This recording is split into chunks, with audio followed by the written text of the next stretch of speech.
My girlfriend's son called me Dad at his birthday party. His father recorded everything for court. I found his custody plan 3 weeks later.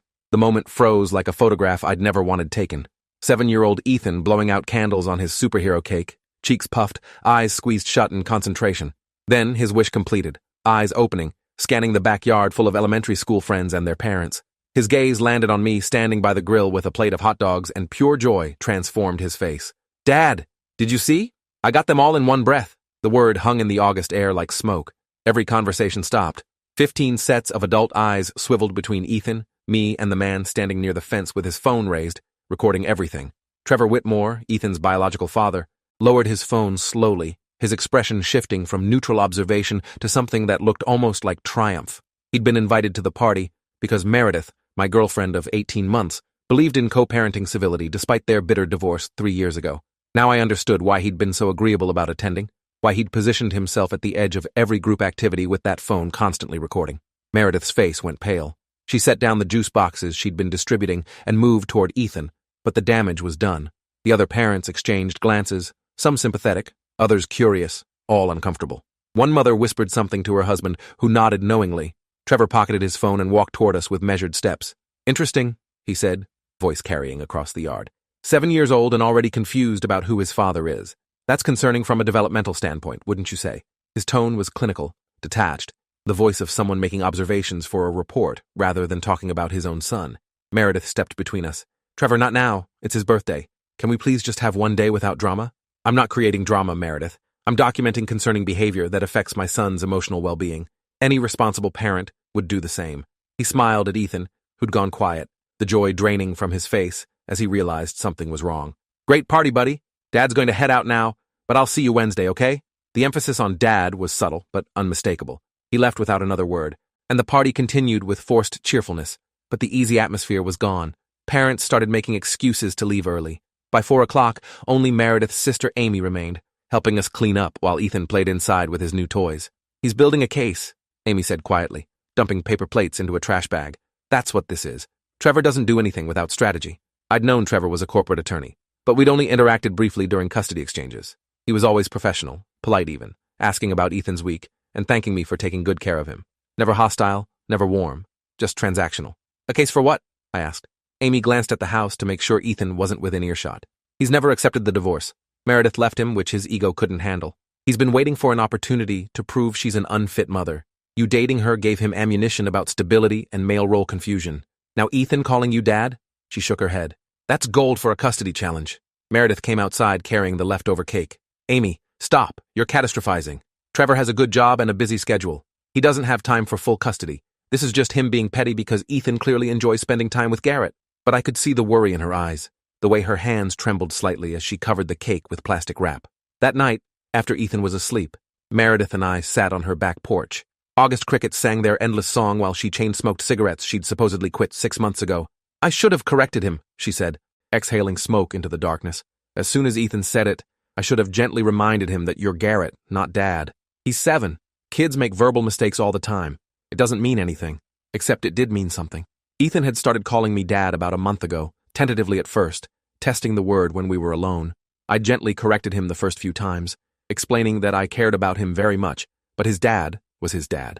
But Ethan had persisted, and eventually, I'd stopped correcting him because it seemed to hurt his feelings. When Meredith asked about it, I'd mentioned it casually, and she'd said as long as Ethan understood the difference between biological parent and parental figure, it was probably harmless. Now harmless felt naive. "Trevor's going to use this," Meredith said. "He'll argue that I'm allowing Ethan to be confused about family structure, that I'm prioritizing my relationship with you over my son's need for clear parental boundaries. Is that what you're doing?" The question came out sharper than I'd intended. She looked at me, cigarette frozen halfway to her lips. "What's that supposed to mean?"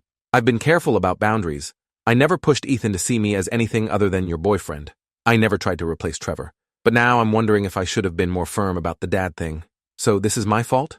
I didn't say that. We sat in silence until she crushed out her cigarette.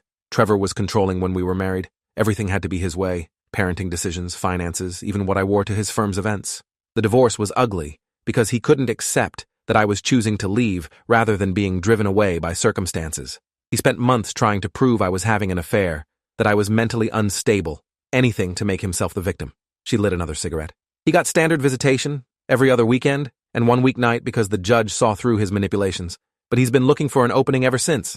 This is it. 3 days later, Meredith's lawyer called. Trevor had filed a motion for modified custody, citing concerns about parental alienation and role confusion. The motion included video evidence of Ethan calling me dad, witness statements from party attendees confirming the incident, and a detailed argument about how Meredith was failing to maintain appropriate boundaries in her romantic relationships. The court date was set for 6 weeks out.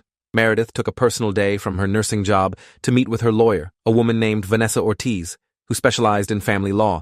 I wasn't invited to the meeting, but Meredith called me afterward, her voice tight with stress. Vanessa says Trevor's motion is credible enough that the judge will take it seriously. She's recommending we get Ethan into play therapy to establish that he's emotionally healthy and understands family structure. She also suggested maybe you should pull back from certain activities until after the hearing. Pull back how? Just be less involved. Don't do bedtime routines or homework help. Keep things more casual, less parental. Show the judge that you understand boundaries. It felt like being demoted from a job I hadn't realized I was being evaluated for. That evening, I told Ethan I couldn't read him his bedtime story because I had work to finish. His face crumpled with confusion, but he didn't argue. Meredith handled bedtime, and I sat in the living room feeling like a stranger in a house I'd spent 18 months treating as a second home. The play therapy session started the following week. Dr. Nina Foster, a child psychologist with 15 years of experience, met with Ethan twice a week. After the third session, she called a meeting with both parents. I wasn't included, but Meredith told me what happened. Trevor had brought his new girlfriend, a paralegal from his firm named Christina, who he introduced as someone very important in Ethan's life, who wanted to be involved in his care. Dr. Foster had politely explained that therapy meetings were for parents only, and Trevor had argued that since Meredith brought her boyfriend around Ethan constantly, it was only fair that his girlfriend be included in important discussions. The therapist shut that down quickly, and the meeting proceeded with just the parents. Dr. Foster's assessment was that Ethan showed no signs of emotional distress or confusion about family roles. He understood that Trevor was his biological father, that Meredith was his mother, and that I was Meredith's boyfriend, who cared about him. The use of dad appeared to be Ethan's way of expressing affection and belonging, rather than actual role confusion. Trevor's lawyer would argue this was proof of parental alienation. Vanessa's strategy was to present it as normal childhood behavior that Meredith had addressed appropriately. 2 weeks before the court date, I noticed Trevor's car parked down the street when I arrived at Meredith's house after work. Not directly in front, but 3 houses down, far enough to seem casual. He was sitting in the driver's seat, phone in hand. When I pulled into Meredith's driveway, he drove away. The next evening, same thing. Car parked down the street, Trevor sitting inside. This time I walked over and knocked on his window. He lowered it, expression neutral. "Can I help you?" "What are you doing here? This isn't your custody day. It's a public street. I'm allowed to park here." "You're surveilling your ex-wife's house? That's not parenting. That's harassment. I'm ensuring my son is in a safe environment. If you have a problem with that, take it up with the police." He rolled up his window and started the engine. I stood there watching him drive away, fury building in my chest. When I told Meredith, she immediately called Vanessa, who said to document everything, but not to engage with Trevor directly. Confrontation could be twisted into evidence of aggression or instability. I started taking photos every time I saw his car. Over the next week, I documented 5 separate occasions of him parked near the house during non-custody hours. Vanessa said it wasn't technically illegal, but it would paint him in a negative light if presented correctly. The weekend before the court hearing, Ethan was with Trevor for his regular custody time. He came back Sunday evening quieter than usual, going straight to his room without the typical excited debriefing about his weekend activities. Meredith gave him space for an hour before checking on him. I heard their muted conversation through the door, Ethan's voice rising with distress. When Meredith emerged, she looked shaken. Trevor told him that if he keeps calling you dad, the judge might decide Ethan should live with his real dad full-time. He said Meredith was confusing him by letting me act like a parent when I wasn't one, and that the court might decide Trevor's house was less confusing. My hands clenched into fists. He's manipulating a 7-year-old to build his custody case. Vanessa needs to know about this immediately. Meredith was already dialing. The lawyer's response was swift. She filed an emergency motion documenting Trevor's inappropriate discussion of custody proceedings with the minor child, arguing it constituted emotional manipulation and provided grounds for supervised visitation. The judge denied the emergency motion, stating that parents have the right to discuss family matters with their children in age-appropriate ways, and without evidence of explicit threats or coercion, Trevor's conversation didn't rise to the level requiring intervention. We were going to court with no new protections and a child who was now terrified of expressing affection. The hearing took place on a Wednesday morning in family court downtown. The building smelled like floor wax and anxiety. Meredith wore a conservative navy dress. I'd taken the day off work and sat in the gallery behind her, not allowed to participate, but present for moral support. Trevor arrived with his attorney, a sharp-faced woman named Diane Kruger, who had a reputation for aggressive family law litigation. They sat at the opposing table, Trevor in a perfectly tailored suit, looking every bit the successful attorney and concerned father. Judge Walter Hammond presided, a man in his 60s with a weathered face that suggested he'd seen every variation of family dysfunction. He reviewed the motions, asked preliminary questions, then invited opening statements. Diane went first, painting a picture of a devoted father watching helplessly as his ex-wife's boyfriend usurped his parental role. She played the video from the birthday party, Ethan's clear, "Dad," echoing through the courtroom. She presented testimony from 3 party attendees who'd witnessed the incident and noted the child's obvious attachment to the mother's boyfriend. She argued that Meredith was failing to maintain appropriate boundaries, potentially damaging Ethan's understanding of family structure and his relationship with his biological father. Vanessa countered with Dr. Foster's assessment, highlighting Ethan's clear understanding of family roles and the therapist's professional opinion that the child showed no signs of distress or confusion. She presented evidence of Trevor's surveillance behavior, the photos I'd taken of his car parked near the house during non-custody hours. She argued that Trevor's real motivation wasn't concern for Ethan's well-being, but rather an inability to accept his ex-wife's new relationship and a desire to reassert control. Judge Hammond listened without visible reaction, making occasional notes. When opening statements concluded, he called for witness testimony. Trevor took the stand first, composed and articulate. He described his relationship with Ethan, the activities they shared, his commitment to co-parenting despite the challenges of Meredith's choices. When asked about the birthday party incident, his voice carried just the right note of pained concern. It broke my heart. My son calling another man dad while I was standing right there. I've never tried to prevent Meredith from dating or finding happiness, but watching my child become confused about who his father is, that crosses a line. Diane asked about the surveillance incidents. Trevor's response was practiced, reasonable. I was concerned about the environment my son was being raised in. I wanted to ensure stability and safety. I never approached the house, never interfered with their time. I simply observed from a public location, which is my right as a concerned parent. Under cross-examination, Vanessa pressed him about telling Ethan that custody might change if he kept calling me dad. Trevor didn't deny it, but reframed it as age-appropriate honesty about court proceedings. My son asked me what was happening with the lawyers in court. I gave him a truthful, simplified explanation. I never threatened him or told him what to do. I simply explained that judges look at whether children understand family roles. It was masterful deflection. Next came Dr. Foster, who reiterated her professional assessment. Under Diane's cross-examination, she acknowledged that while Ethan showed no current signs of distress, ongoing role confusion could potentially become problematic if not addressed. It was a small concession, but Diane amplified it, suggesting the therapist herself recognized concerning patterns. Meredith took the stand, looking composed but fragile. Vanessa walked her through her parenting approach, her efforts to co-parent civilly with Trevor, her relationship with me, and how we'd tried to maintain appropriate boundaries. When asked about Ethan calling me dad, Meredith explained that she'd addressed it with him, clarifying roles while not shaming him for his feelings. Diane's cross-examination was brutal. She focused on the timeline of our relationship, how quickly I'd become involved in Ethan's life, whether Meredith had introduced other boyfriends to her son in the past. She pulled up social media posts, photos of me and Ethan at the park, at his school events, doing homework together. She built a narrative of a woman prioritizing her romantic relationship over her son's need for stability and clear parental boundaries. Ms. Whitmore, isn't it true that you allow Mr. Garrett to function as a de facto parent, making decisions about bedtime, diet, discipline, and education? We discuss parenting decisions together, but I make the final calls. But you defer to his judgment on many matters? We're partners. I value his input. Partners in parenting? Partners in our relationship, which includes being involved in my son's life.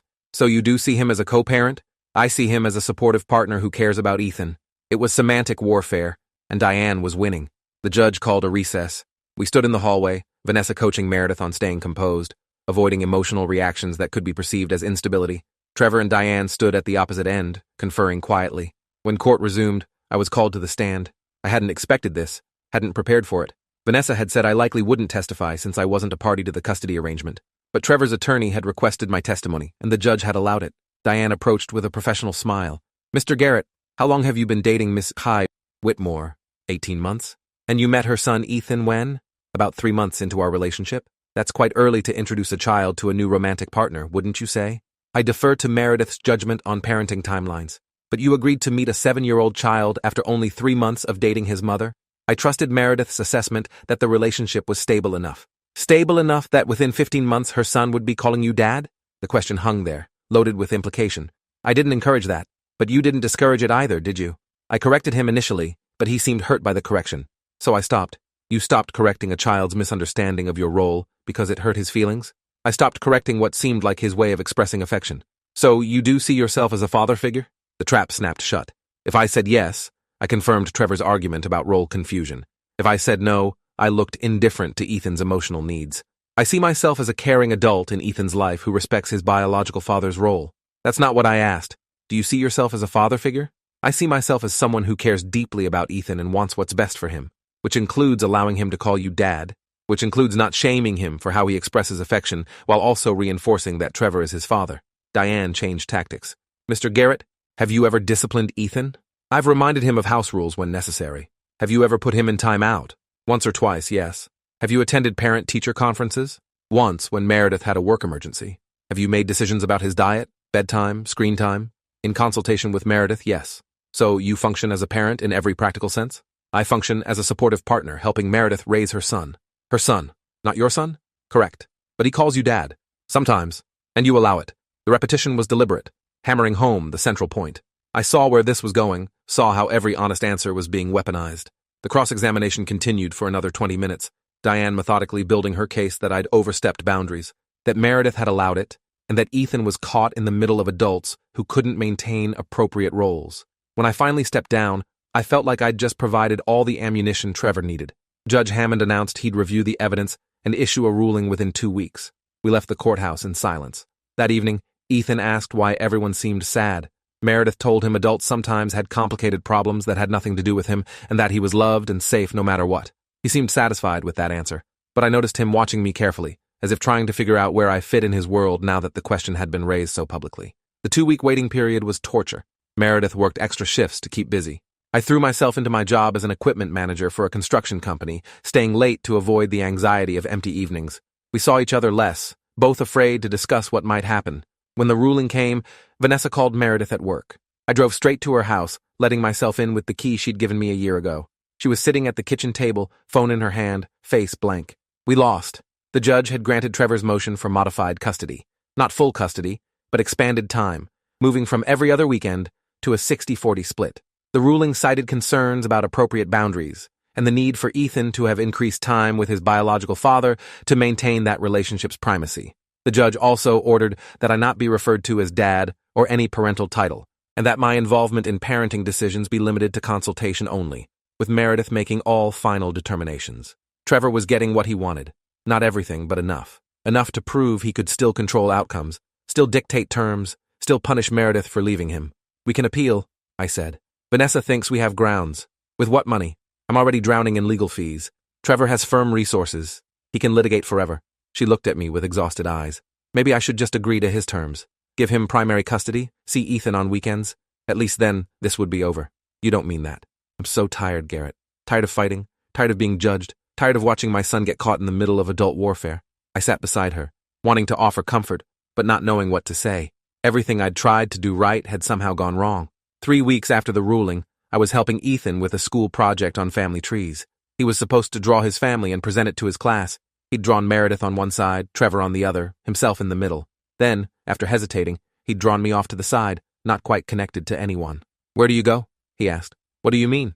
If the judge says you're not my dad, and you're not Mom's husband, where do you go in my family? It was the most direct he'd been about the situation. I'm here, I said carefully. I care about you and your mom. That doesn't change. But you're not really family? The question gutted me. Before I could answer, Meredith appeared in the doorway. Having heard the conversation, she knelt beside Ethan's chair. Garrett is family in the way that matters most. He chooses to be here, to care about us, to be part of our lives. That's real family. But Dad says...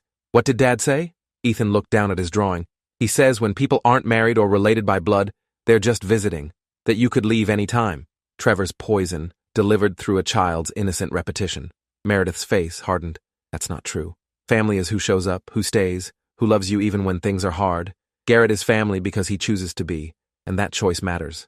After Ethan went to bed, Meredith and I sat on the porch again, the September air cooler now, summer fading into fall. I need to tell you something, she said. Trevor offered me a deal. What kind of deal? He'll withdraw the custody modification if I agree to end things with you. The words hung between us like a grenade with the pin pulled. He approached me last week through his lawyer. If I break up with you and agree not to introduce Ethan to any romantic partners for 2 years, he'll revert to the original custody arrangement. No more court, no more fighting. And you're considering it? I'm a mother first. If stepping away from this relationship means my son doesn't lose half his time with me, how can I not consider it? He's manipulating you. Again, that's what he does. But it would work. Ethan goes back to his normal schedule. No more confusion about roles, no more court appearances. At the cost of teaching him that love is negotiable. That relationships end because someone with power demands it. Is that really the lesson you want him to learn? She lit a cigarette with shaking hands. I don't know what I want anymore. I just want my son to be okay. He won't be okay watching his mother cave to his father's control. He'll learn that Trevor gets what he wants through intimidation, that your happiness doesn't matter, that people who care about you can be forced out of his life. So what do I do? Keep fighting and lose more time with him? Or take the deal and at least maintain what we have? I stood, needing distance from the conversation. You do what you think is right for Ethan, but I'm not going to be the reason you let Trevor control your life again. I left before she could respond, drove home to my empty apartment, and sat in the dark, wondering how caring about someone had become grounds for their punishment. The next morning, Meredith called. I'm not taking the deal. Okay. I talked to Ethan last night, asked him what he wanted without telling him about Trevor's offer. You know what he said? What? He said he wishes everyone could just be happy, that he doesn't want you to go away and he doesn't want to spend less time with me, and he doesn't understand why adults make everything so complicated. Her voice cracked. He's 7 years old and already exhausted by the people who are supposed to protect him. So what do? We find evidence, real evidence that Trevor's not motivated by Ethan's well-being, but by control. Vanessa said if we can prove his pattern of manipulation, we might be able to reverse the ruling. How do we prove that? I don't know yet, but I'm not giving up without a real fight. Over the next week, Meredith dug through old files from the divorce, looking for patterns. I started documenting every interaction with Trevor, every custody exchange, looking for something that might reveal his true motivations. We found small things, inconsistencies in his story, moments where his concern for Ethan seemed performative rather than genuine, but nothing substantial enough to bring back to court. Then Ethan came home from his Wednesday evening custody visit with Trevor, and everything changed. He was carrying his backpack and a manila folder he said his dad had given him by mistake. He meant to give me my homework folder, but he grabbed the wrong one from his desk. Can you give it back to him on Friday? Meredith opened the folder. Inside was a detailed custody modification timeline, dated 3 months before Ethan's birthday party. It outlined Trevor's strategy in clinical detail, document any instance of the boyfriend acting in a parental capacity, capture video or photo evidence of the child showing inappropriate attachment, build a case for role confusion and parental alienation, file for modified custody during a school year to maximize disruption, position himself as the stable parent concerned about his son's well-being. There were notes about specific events to attend with recording equipment ready, including Ethan's birthday party. The party incident wasn't captured by chance. It was engineered. Trevor had known Ethan had been calling me dad occasionally. Christina, his girlfriend, had apparently befriended one of the mothers from Ethan's school and gathered information about our family dynamics. The entire custody challenge had been planned months in advance, with the birthday party serving as the perfect public stage for capturing evidence. The folder also contained emails between Trevor and Diane discussing strategy, including one where Trevor explicitly stated his goal wasn't increased custody, but rather removing the boyfriend from the picture and re-establishing my authority in Meredith's life.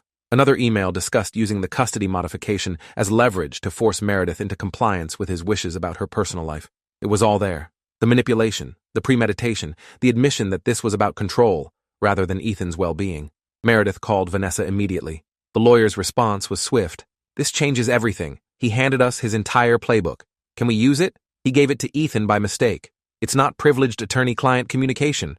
It's strategy notes and emails, and he voluntarily provided it, even if inadvertently. This is admissible. Vanessa filed an emergency motion to reconsider the custody ruling, citing new evidence of bad faith litigation and parental manipulation. She attached the documents, highlighting Trevor's admission that the case was motivated by desire to control Meredith rather than genuine concern for Ethan. The hearing was scheduled for the following week. Trevor's response was immediate.